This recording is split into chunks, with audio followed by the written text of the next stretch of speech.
The security guard grabbed my wrist. "Don't drink that." I stared at the champagne glass in my hand. My son James stood 10 feet away, watching me with eyes I'd never seen before. Cold eyes, predator eyes.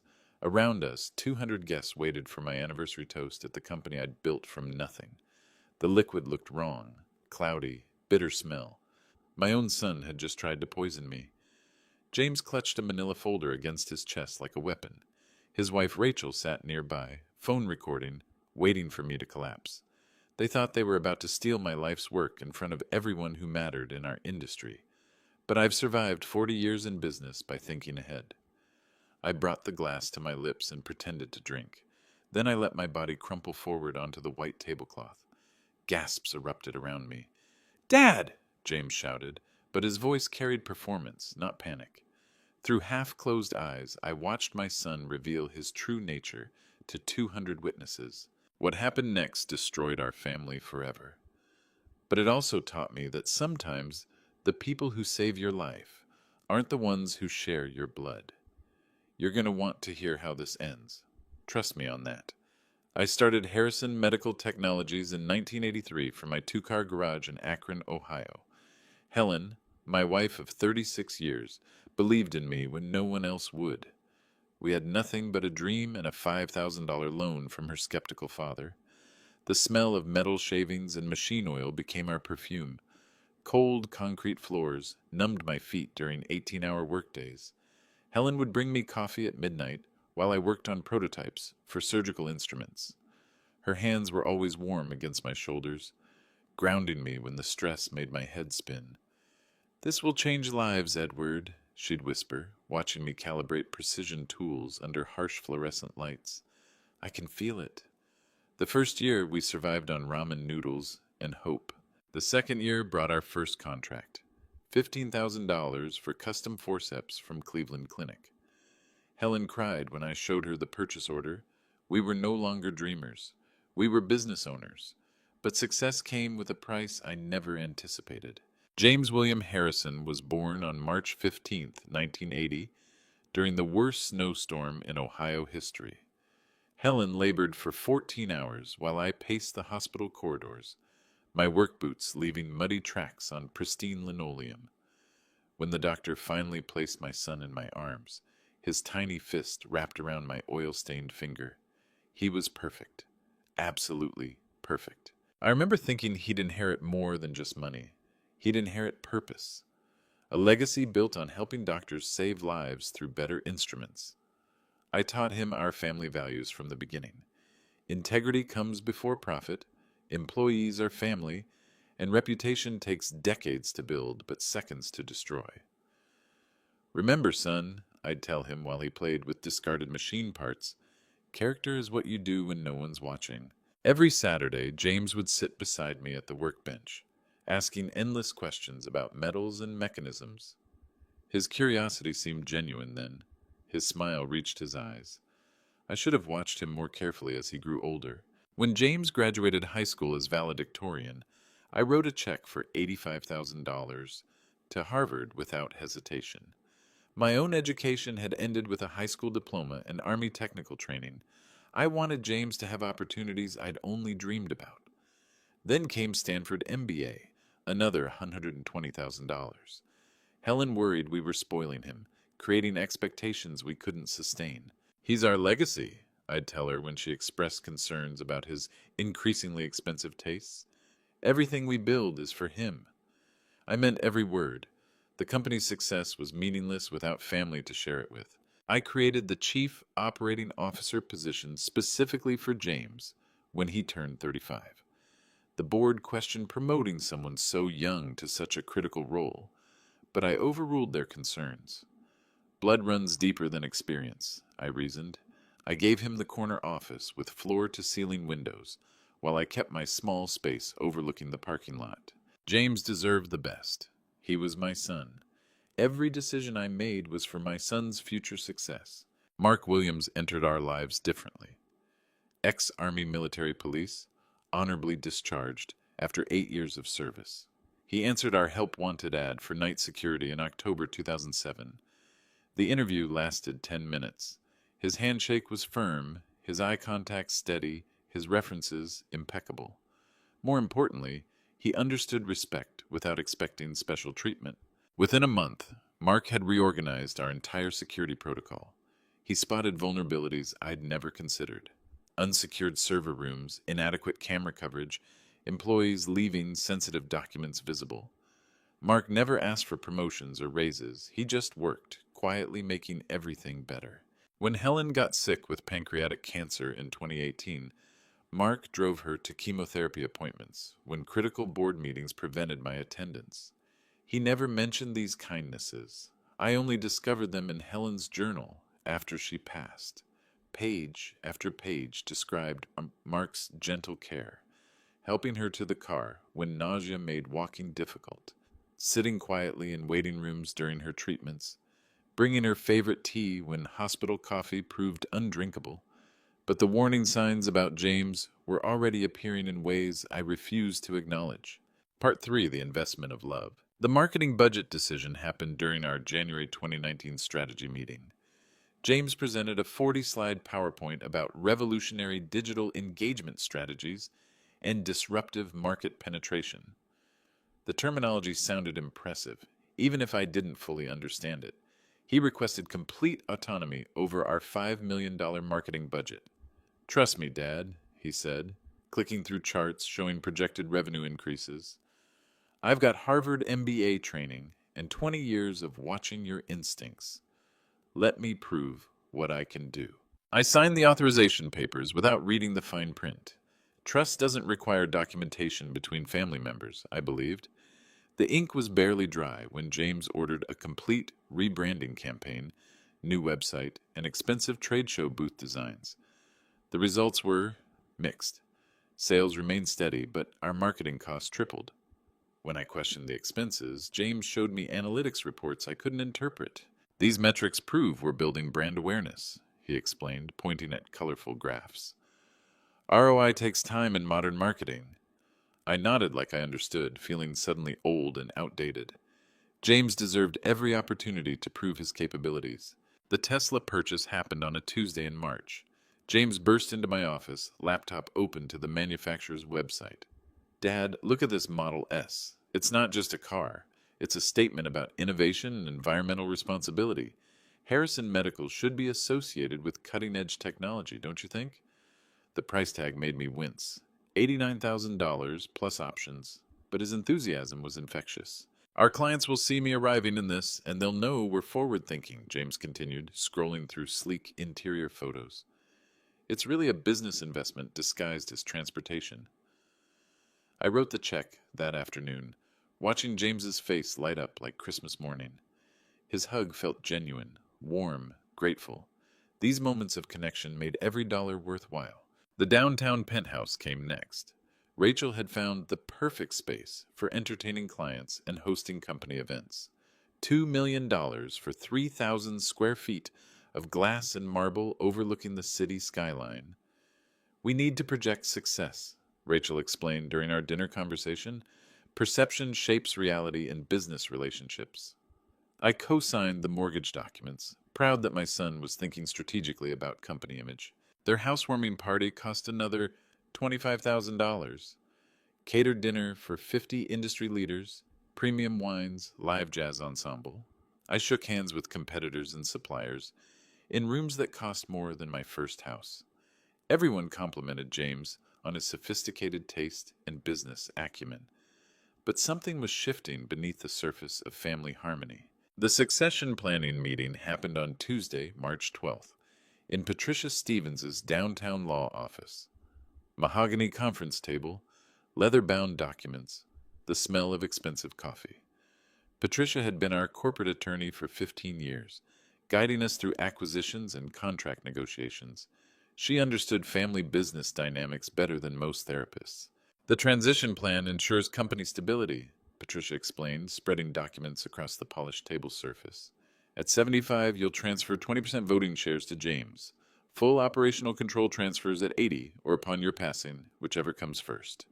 The language sounded clinical, but the intent was pure love. This was my life's work, finding its next guardian. James studied each page carefully. asking detailed questions about board compositions and voting procedures. His business acumen impressed me. Harvard and Stanford had taught him to think like a true executive. When the final signatures were complete, James shook my hand across the table. "Thank you, Dad. I promise I won't let you down." His grip was firm, his eyes sincere. I believed him completely. The celebration dinner that night lasted 3 hours. James ordered the most expensive wine on the menu, a $400 bottle of French Bordeaux. "To the future of Harrison Medical Technologies," he toasted, raising his glass, "and to the greatest mentor a son could ask for." The words warmed me more than the alcohol. Legacy was about more than money. It was about continuation of values across generations. There were warning signs I deliberately chose to ignore. James started missing our monthly father-son dinners in September 2023. These traditions had anchored our relationship for 20 years, the second Thursday evening of each month at Giuseppe's Italian restaurant. We'd discuss business, family, life philosophy over plates of homemade pasta and bottles of Chianti. The conversations felt sacred to me, protected time when work pressures couldn't intrude. "Sorry, Dad, work's been absolutely insane," he'd text 30 minutes before our reservation. "Rain check?" But I knew our schedules better than anyone. His calendar showed fewer meetings than mine, yet somehow he was always too busy for family time. The excuses multiplied. Client emergencies that never materialized in company reports, urgent projects that produced no visible results, mysterious strategic planning sessions that happened outside office hours. Rachel stopped making eye contact during company gatherings. Her warm hugs became cold handshakes, brief and formal. She'd whisper urgently to James in corners of rooms, conversations that ceased abruptly when I approached. Their body language screamed conspiracy, heads close together, hands gesturing animatedly, eyes checking surroundings for eavesdroppers. The distance grew like ice forming on glass, slow, then sudden, then impenetrable. The first secret meeting I discovered happened on a Wednesday evening in October. I was leaving the office late after reviewing quarterly projections when I noticed lights still burning in our main conference room. Through the floor-to-ceiling glass walls, I counted 5 board members arranged around James and Rachel. Documents covered the table between them, illuminated by the overhead projector's blue glow. The meeting looked official, formal, important. Yet I'd received no notification about board business requiring after-hours attention. I almost knocked on the door to inquire about the purpose, then hesitated. Something about their posture warned me away. Heads bent conspiratorially, voices lowered despite the room's soundproofing. Frequent glances toward the executive corridor where my office sat dark and empty. This felt secretive, exclusionary, deliberately hidden from my knowledge. Mark appeared beside me in the hallway, having completed his evening security rounds. "They've been meeting weekly," he said quietly, following my gaze toward the conference room. "Always after you leave, sometimes until midnight." The information hit my stomach like ice water. "How long has this been happening?" I asked, though I dreaded the answer. Mark's jaw tightened with reluctant duty. "3 months, sir. I documented it in security logs, thinking you'd authorize the meetings." 3 months of secret gatherings. 3 months of discussions I wasn't invited to join. 3 months of my son planning something that required my absence. The betrayal tasted like copper pennies in my mouth, metallic and bitter. I watched James gesture emphatically at projected financial charts, his confidence radiating through the glass barrier separating us. What was he planning? What did these documents contain? Why was my presence unwelcome at meetings about my own company? Rachel wasn't the daughter-in-law I remembered from earlier years. Her transformation had been gradual, but unmistakable. The young woman who'd thanked me tearfully for paying her student loans was gone. The grateful daughter-in-law who'd called me Dad Harrison with genuine affection had vanished. In her place stood a calculating stranger who measured every interaction for advantage, every conversation for weakness, and every kindness for exploitation potential. During family dinners, Rachel would steer conversations toward company finances with surgical precision. "How's the quarterly performance looking, Dad?" she'd ask while cutting her steak. eyes fixed on the knife's movement rather than my face. Any concerns about market volatility affecting our revenue streams? The question sounded casual but felt like intelligence gathering, data collection disguised as family interest. She'd begun scheduling female perspective meetings with our female board members and department heads. Women need stronger representation in company leadership, she explained when I questioned these sessions. I'm just advocating for workplace equality. But Mark's security reports showed these meetings focused heavily on executive decision-making processes and board voting procedures. Information Rachel had no business need to access. Most disturbing was her treatment of Helen's memory. Rachel had systematically removed my late wife's photos from James's office, replacing them with abstract art that conveyed no emotional connection. When I mentioned missing Helen's presence in family spaces, Rachel responded with clinical psychology terminology about healthy grieving processes and moving forward productively. Helen had loved Rachel like a daughter. This erasure felt like murder of memory. The woman sitting across from me at company events wasn't family anymore. She was a stranger wearing Rachel's face, speaking Rachel's voice, but animated by ambitions that had nothing to do with love or loyalty or respect for the sacrifices that had built her comfortable lifestyle. They believed I was unaware of their coordinated planning activities. The financial audit request arrived through official channels on Thursday morning, delivered by our internal mail system to my executive assistant's desk. James's signature dominated the authorization form, bold and confident across corporate letterhead. The request cited standard annual review protocols and fiduciary responsibility requirements as justification for comprehensive examination of all company financial records, including my personal compensation and expense accounts. But we'd completed our mandatory audit just 6 months earlier. Ernst & Young had spent 3 weeks reviewing every transaction, every expense, every revenue stream. Their final report praised our financial controls and transparency. Why would James initiate another audit so soon? What was he hoping to discover? What weaknesses was he trying to document? I studied his signature on the request form, remembering how I'd taught him proper penmanship as a child. His left eye had developed a subtle twitch, the same nervous tell he'd displayed as a 7-year-old when lying about broken toys or missing homework. Some childhood patterns never completely disappeared, even in Harvard-trained adults. Of course, I told him when he appeared in my office to discuss the audit details. Transparency builds trust. Financial integrity protects everyone's interests. I kept my voice calm, supportive, encouraging, but my mind was racing with suspicions and my hands were trembling slightly as I signed the authorization papers. Why did my son need ammunition against me? What battle was he preparing to fight?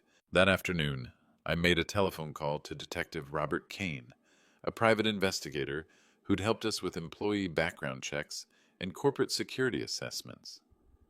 I need you to conduct a quiet investigation, I told him, feeling like a traitor even as I spoke the words.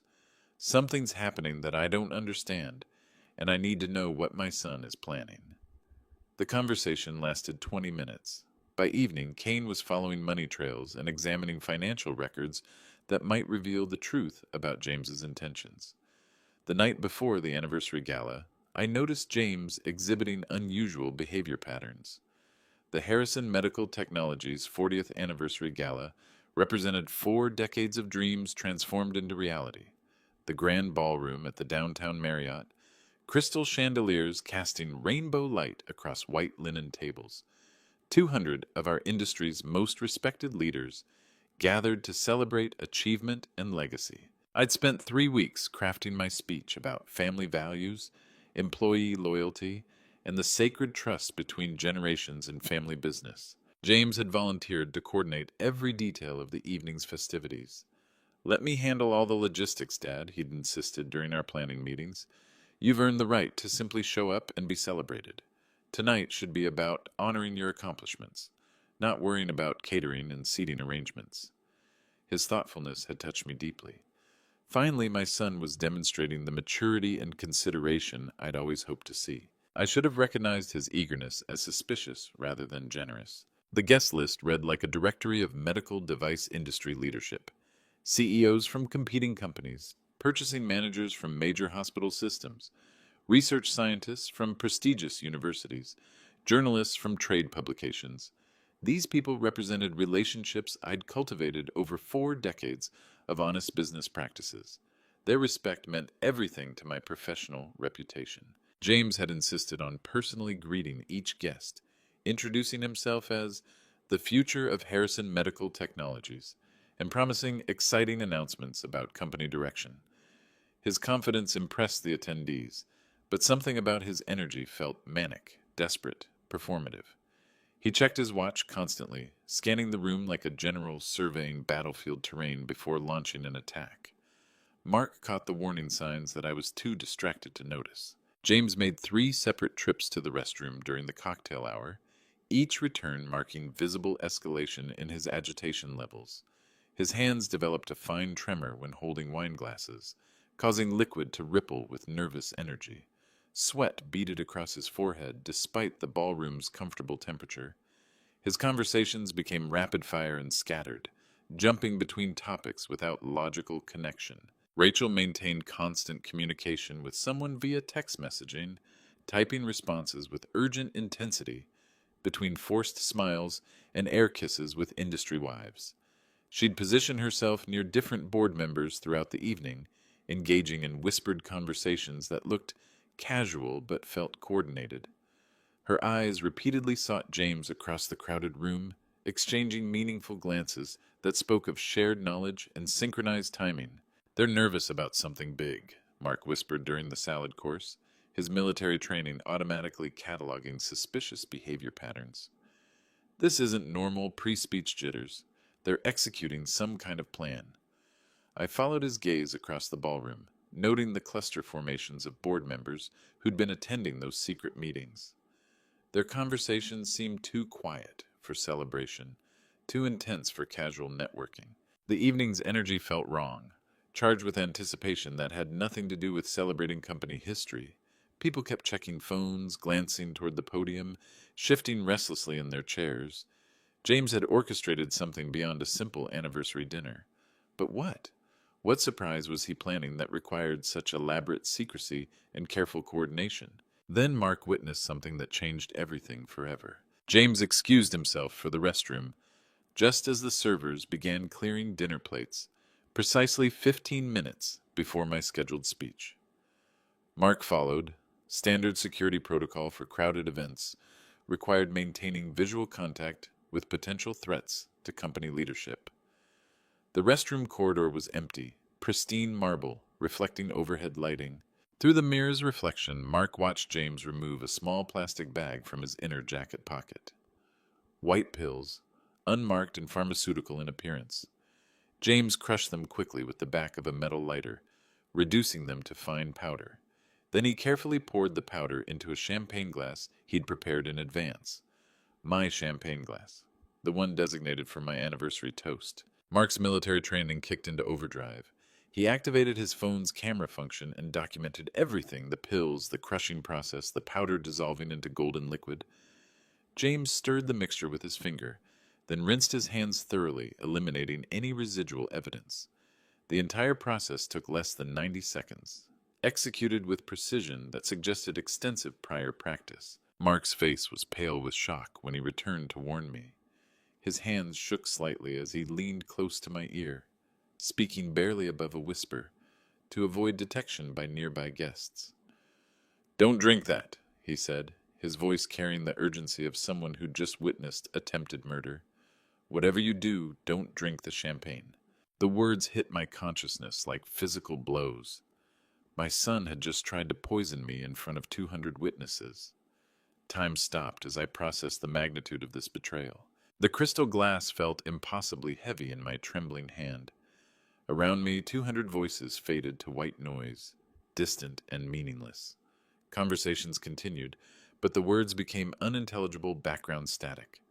My vision tunneled until only James existed in sharp focus, standing 10 feet away with that manila folder clutched against his chest like a weapon. This was my son, my legacy, my blood.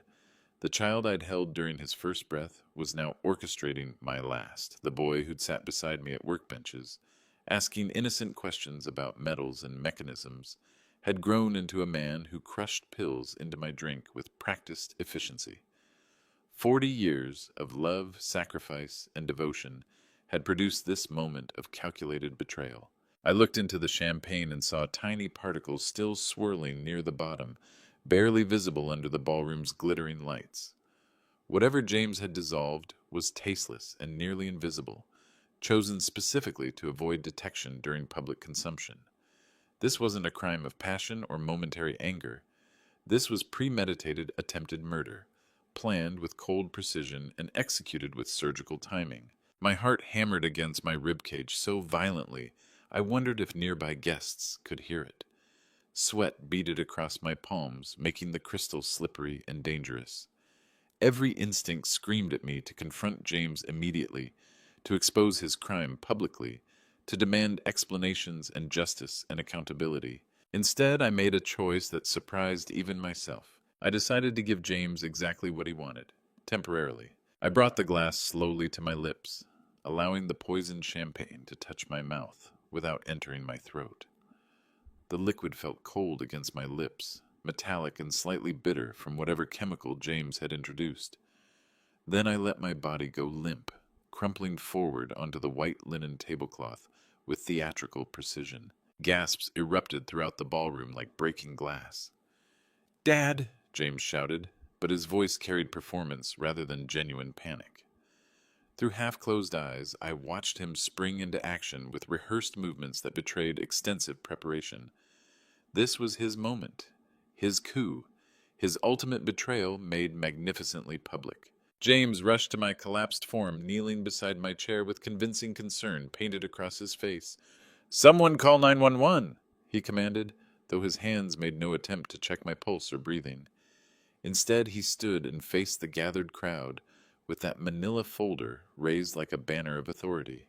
"Ladies and gentlemen," James announced, his voice carrying clearly across the silent ballroom, "this tragic episode demonstrates exactly what I've been trying to tell the board for months.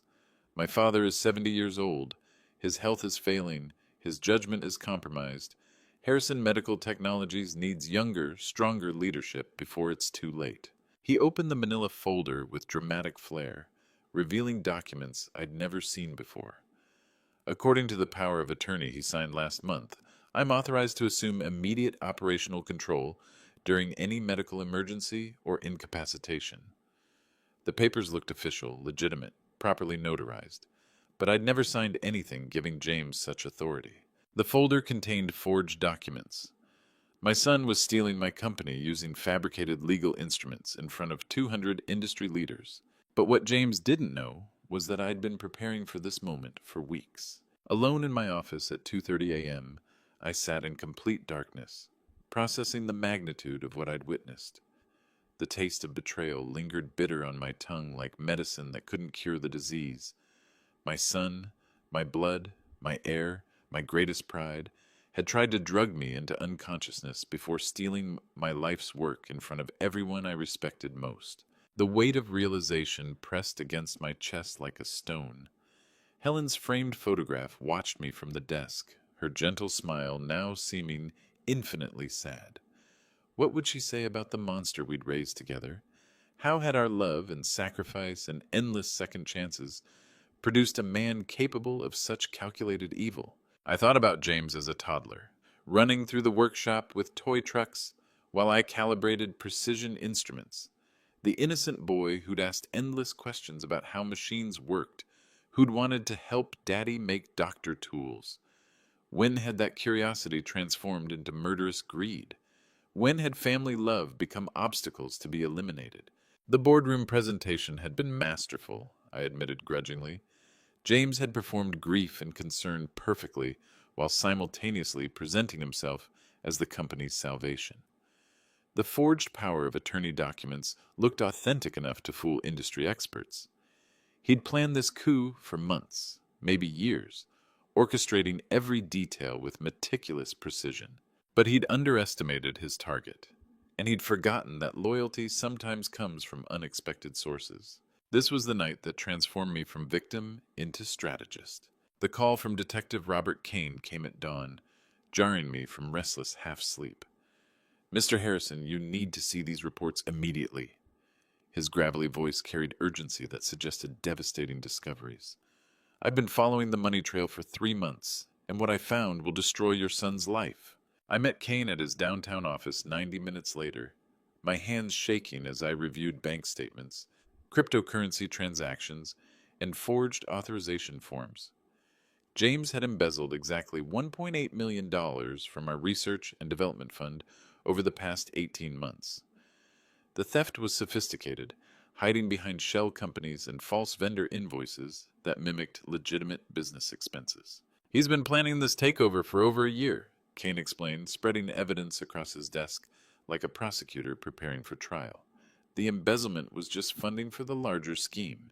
He needed operating capital for bribes, forged documents, and lobbying board members. The drugging attempt was his final step, removing you permanently while positioning himself as the grieving son who reluctantly accepted leadership responsibility. The evidence was overwhelming and detailed. Credit card receipts showing payments to document forgers, email communications with offshore cryptocurrency exchanges, bank transfers to accounts controlled by Rachel, and 3 board members who'd been attending those secret meetings. Text messages between James and Rachel discussing the old man problem and permanent solutions. Most damning was the audio recording from Rachel's phone, captured accidentally during one of their planning sessions. 23 minutes of detailed conversation about drug dosages, emergency procedures, and backup scenarios if I survived the initial poisoning attempt. He wanted you dead, Kane concluded grimly.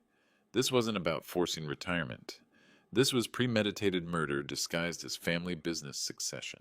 The evidence revealed the conspiracy deeper than I'd imagined possible. I made 4 critical decisions before the sun fully rose. First, I called Patricia Stevens and scheduled an emergency board meeting for 10 a.m. sharp. Second, I authorized the immediate transfer of my controlling shares to a new recipient whose identity would shock everyone involved. Third, I composed a letter that would change 2 lives forever. Fourth, I prepared for the most difficult conversation of my professional career. My hands shook as I signed each document, but my resolve never wavered. 40 years of building this company had taught me that sometimes love requires tough decisions. Sometimes family loyalty means cutting away infected tissue before it kills the healthy organism. Sometimes the greatest kindness is absolute accountability. James had chosen greed over family. He'd selected money over morality. He'd picked betrayal over blood. Now he would learn that actions carry consequences, that character matters more than chromosomes, that real family is defined by loyalty rather than genetics. The transfer documents sat before me like instruments of justice. With my signature, I would simultaneously destroy one relationship and create another. With my authorization, I would punish the ultimate betrayal while rewarding the ultimate loyalty. With my decision, I would teach the hardest lesson I'd ever delivered. Patricia Stevens arrived at 8 a.m. to review the legal implications of my planned actions. "Are you absolutely certain about this?" she asked, studying the transfer authorization with professional concern. "Once these papers are filed, there's no reversal. James will lose everything: his position, his inheritance, his future with the company." I looked out my office window at the parking lot where Mark Williams was conducting his morning security inspection. The same routine he'd followed faithfully for 16 years. "He already lost everything that mattered," I replied quietly. "He just doesn't know it yet." By morning, I was no longer a victim waiting for rescue. Patricia Stevens arranged the evidence across our main conference table like a prosecutor presenting to a grand jury. Bank records, forged signatures, cryptocurrency transaction logs, security footage showing James accessing restricted accounts after hours. The documentation formed an overwhelming mountain of proof that would destroy any defense James might attempt. "This constitutes multiple felony charges," Patricia explained to the 7 assembled board members, her voice clinical and precise. "Embezzlement, fraud, forgery, conspiracy, and attempted assault with a dangerous substance. The company has grounds for immediate termination, asset recovery, and criminal prosecution." The board members' faces reflected the shock I'd felt discovering my son's true nature. These people had watched James grow from teenager to executive, believing they were witnessing natural succession in family business. Instead, they'd been observing the gradual corruption of someone they'd trusted and supported. Board member Thomas Wright, who'd known James since childhood, spoke first. "Are we certain about the poisoning allegation? That's attempted murder, not just corporate malfeasance." Patricia displayed the security footage from the restaurant restroom, showing James crushing pills and stirring them into my champagne glass. The room fell silent as they watched my son commit attempted murder in high-definition clarity. The toxicology report confirms zolpidem, prescription sleep medication in dangerous concentrations, Patricia continued. Combined with alcohol, this dosage could have caused respiratory failure or cardiac arrest. James wasn't trying to make his father sleepy. He was trying to make him dead. The evidence painted a picture of systematic criminal activity spanning months. Detective Kane's investigation had uncovered a conspiracy that extended far beyond simple embezzlement. James had created 3 shell companies to hide stolen money, complete with fake business addresses and fabricated employee records. He'd forged my signature on 17 different authorization documents over the past year, each theft carefully disguised as legitimate business expenses. The cryptocurrency investments told the real story. James had gambled our stolen research funds on high-risk digital currency speculation, losing nearly $800,000 in market crashes and poor timing. The remaining million had funded his coup attempt, bribes for board members, payments to document forgers, fees for legal consultants who'd helped plan the hostile takeover. Most disturbing was the timeline evidence. James had begun planning my elimination 18 months ago, shortly after Helen's death, when I was most vulnerable to emotional manipulation. He'd used my grief as cover for his criminal activities, exploiting my distraction during the hardest period of my life. Security cameras had captured dozens of after-hours visits to my office, where James photographed confidential documents and accessed computer files without authorization. He'd stolen client lists, financial projections, and strategic planning materials, information that could have been sold to competitors for millions of dollars. The audio recordings from Rachel's phone revealed conversations about making it look natural and avoiding suspicion from authorities. They'd researched my medical history, consulted with underground chemists about untraceable poisons, and practiced the timeline for their public coup attempt. This wasn't opportunistic crime. It was premeditated conspiracy to commit murder and corporate theft. We possessed enough evidence to destroy James legally and professionally. The emergency board meeting convened at exactly 10 a.m. in our main conference room. 7 board members, 3 senior executives, 1 HR representative, and Patricia Stevens as legal counsel. The atmosphere felt funeral solemn, appropriate for the death of relationships and trust that we were about to witness. I presented the evidence systematically, without emotion or editorial commentary. Bank statements showing unauthorized transfers, security footage documenting after-hours criminal activity, audio recordings revealing conspiracy to commit murder, forged documents bearing falsified signatures. The facts spoke for themselves without need for dramatic embellishment. When James arrived, expecting a routine quarterly review, Patricia Stevens handed him termination papers and a criminal referral to federal authorities. "You're fired, effective immediately," she announced with professional precision. "Security will escort you from the premises. Your access cards, company vehicles, and corporate accounts are revoked.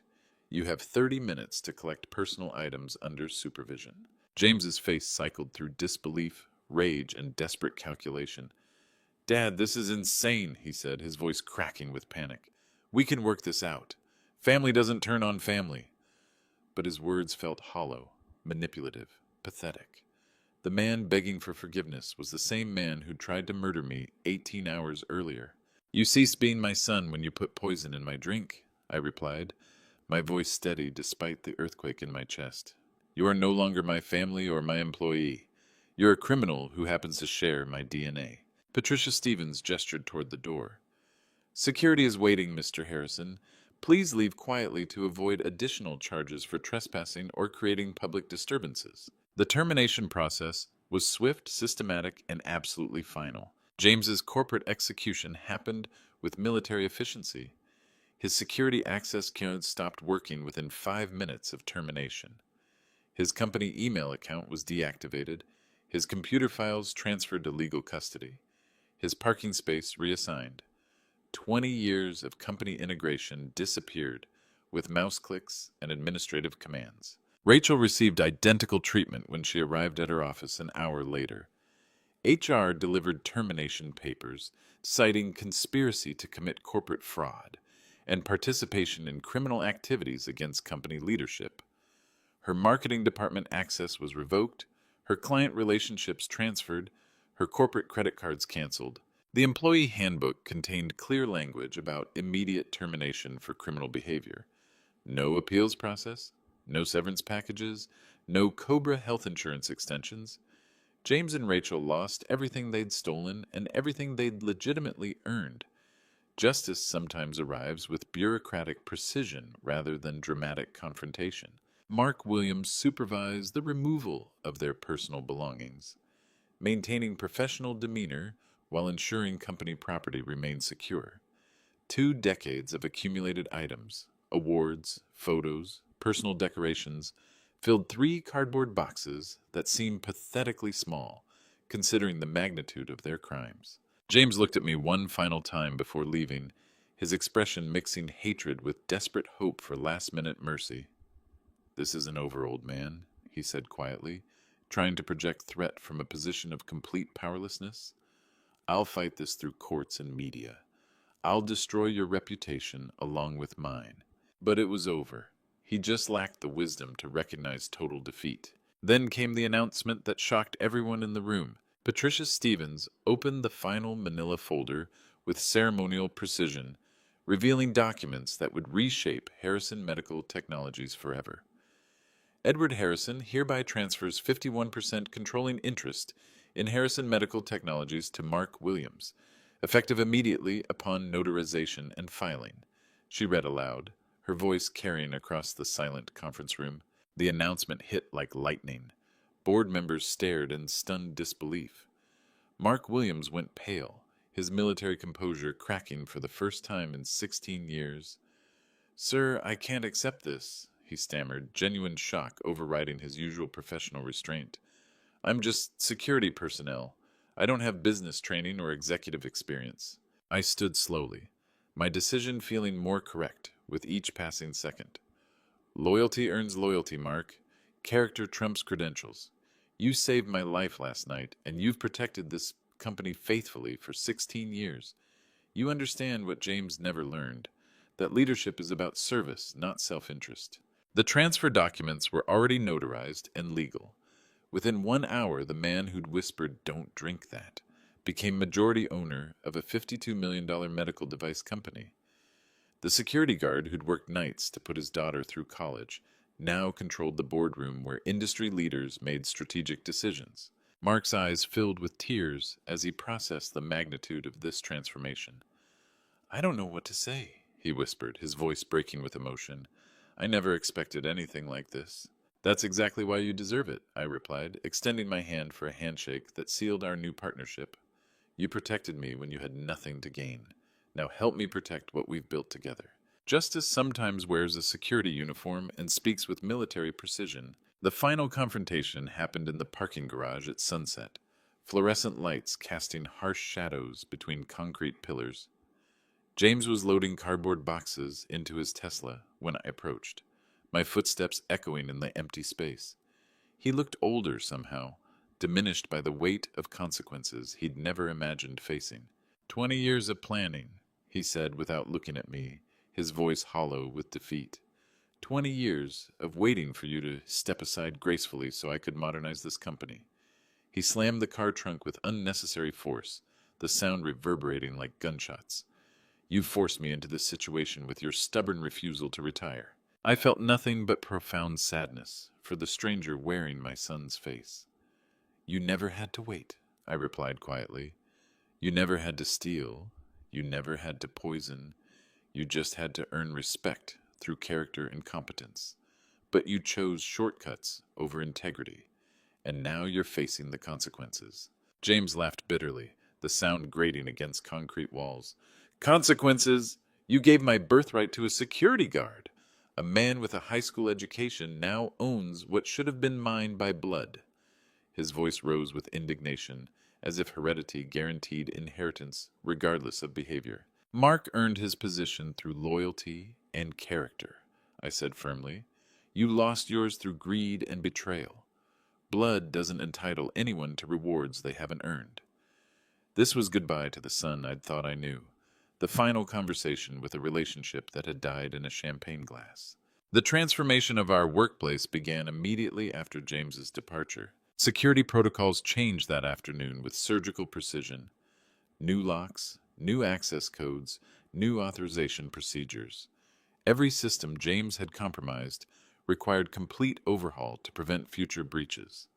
His nameplate disappeared from the COO office door, replaced temporarily with generic executive office signage until permanent leadership decisions could be made. Rachel's corner office in the marketing department received similar treatment. Her client contact lists were redistributed. Her project files transferred to remaining staff. Her corporate accounts reassigned.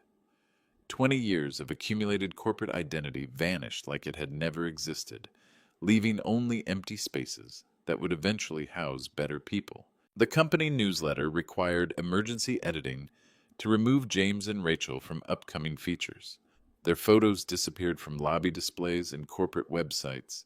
Press releases about leadership transitions were drafted and approved, though the full story would remain confidential to protect company reputation and ongoing criminal investigations. Mark supervised every detail with quiet efficiency, his military background providing natural organizational skills for complex logistical challenges. "Are you certain about this partnership offer?" he asked as we watched maintenance staff changing office nameplates. "I never expected to own anything more valuable than my pension fund." "I've never been more certain about any decision in my professional life," I replied honestly. "You have something James completely lacked, the wisdom to put duty before self-interest. That's the foundation of real leadership." We shook hands in the hallway where my son had once walked, with authority he'd never legitimately earned. The building felt cleaner, safer, more authentic without their poisonous presence. Mark's reaction to the ownership transfer revealed everything I'd hoped to see in a true business partner. His first question wasn't about money or power or personal benefits. It was about employee welfare during the transition period. "How do we protect jobs while this situation gets resolved?" he asked, studying organizational charts with genuine concern. His second priority involved customer relationships and service commitments. Our clients trusted James to deliver on promises. How do we honor those commitments now that he's gone? Mark understood instinctively that business success depends on keeping faith with people who depend on your reliability. Most importantly, he recognized the weight of responsibility I was placing on his shoulders. "Sir, I'm honored by your trust, but I need training in areas where security work didn't prepare me. Financial management, strategic planning, legal compliance. I'll need education to serve this company properly." His humility impressed me more than James's arrogance ever had. "We'll learn together," I promised, feeling genuinely excited about business leadership for the first time in years. "I'll teach you everything Helen and I learned building this company. You'll bring fresh perspectives and honest judgment. Together, we'll create something better than what existed before." That evening, we sat in my office, reviewing quarterly reports and 5-year projections. Mark asked intelligent questions and offered thoughtful observations about operational efficiency improvements. His suggestions came from genuine desire to serve employees and customers rather than personal advancement. For the first time since Helen's death, I felt hope about Harrison Medical Technology's future. The company would survive James's betrayal and emerge stronger under leadership motivated by service rather than selfishness. Finally, I had found the heir my company deserved. The federal lawsuit papers were served to James at his downtown penthouse on Wednesday morning, December 20th. FBI Financial Crimes Division had assumed control of the investigation after reviewing Detective Kane's evidence and our corporate security footage. The charges read like a textbook on white-collar crime: mail fraud, wire fraud, embezzlement, conspiracy, and attempted assault with a dangerous substance. Rachel was arrested the same day at her yoga studio, handcuffed in front of 25 witnesses who'd known her as a respected business executive. The irony felt perfect. The woman who'd helped plan my public humiliation now faced her own very public downfall.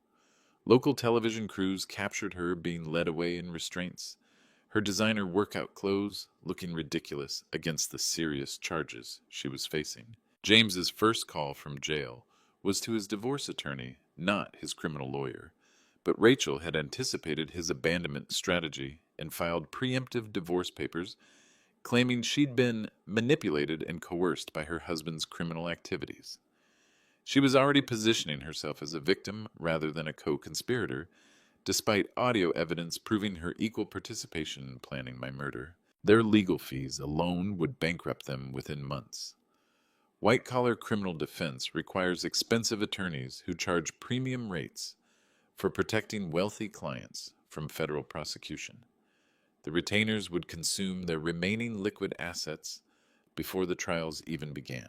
The civil lawsuit I filed simultaneously would ensure recovery of every stolen dollar plus punitive damages.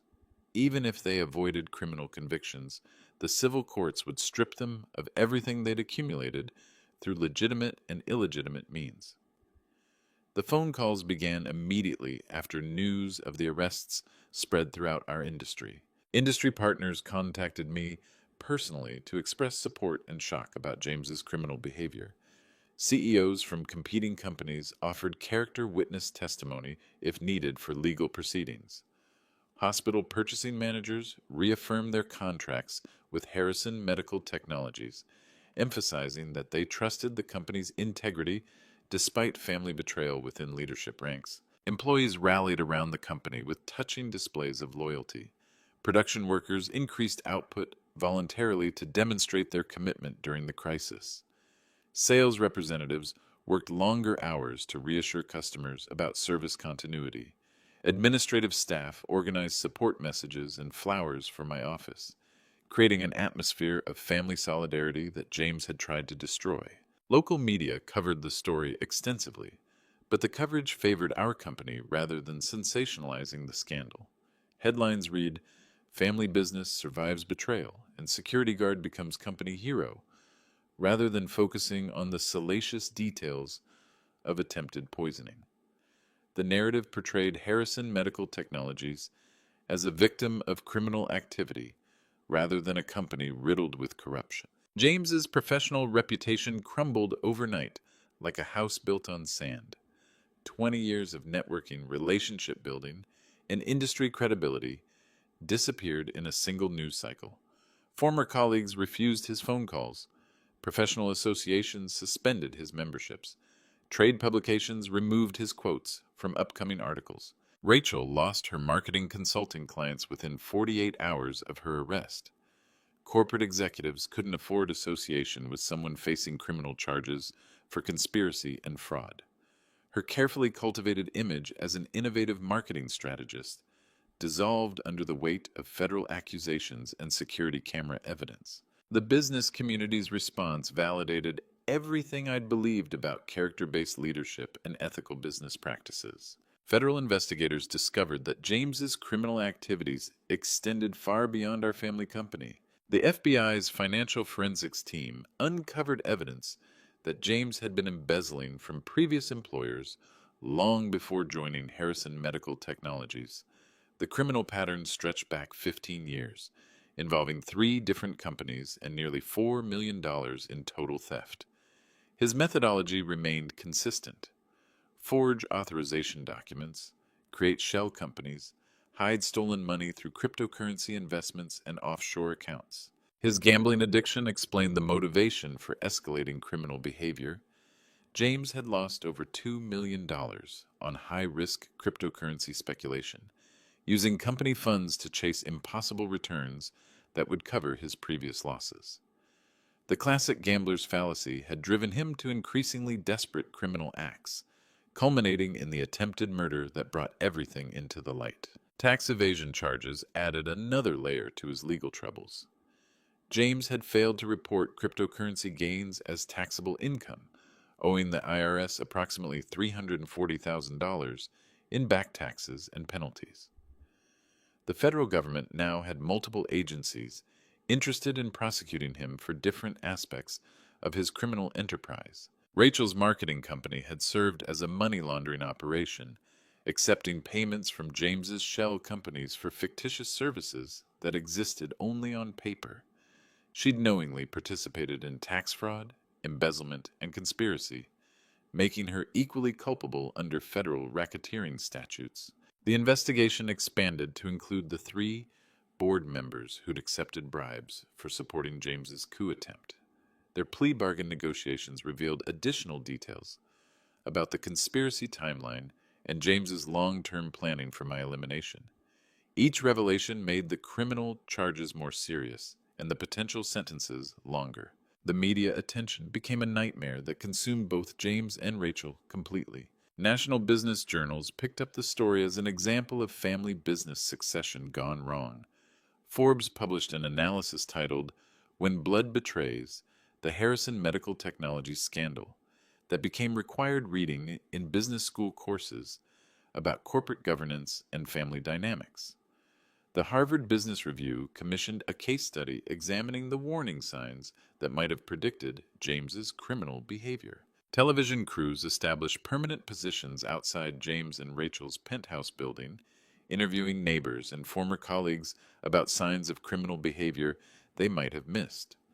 The coverage became increasingly invasive as reporters competed for exclusive details about the attempted poisoning and embezzlement scheme. Rachel's desperate attempt at damage control backfired spectacularly.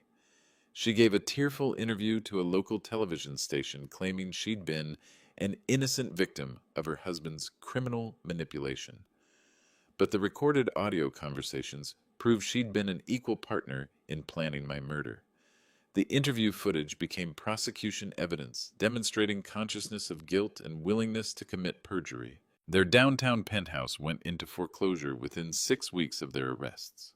The mortgage payments required both incomes, and the frozen assets made continuing payments impossible. Former friends and neighbors watched as moving trucks removed furniture and personal belongings, the physical dissolution of a lifestyle built on stolen money and borrowed time. The social ostracism was complete and merciless. Country club memberships were revoked, charity board positions were terminated, exclusive restaurant reservations were canceled. The couple who'd once commanded respect and admiration now couldn't appear in public without facing stares, whispers, and outright hostility from people who felt personally betrayed by their criminal activities. What would you do if you discovered your own child was trying to destroy everything you built? Let me know in the comments. Part 10, The Final Truth. 6 months after the trials concluded, Mark and I were reviewing the company's strongest quarterly performance in 7 years when he brought me coffee, black, no sugar, exactly the way I'd preferred it for 40 years.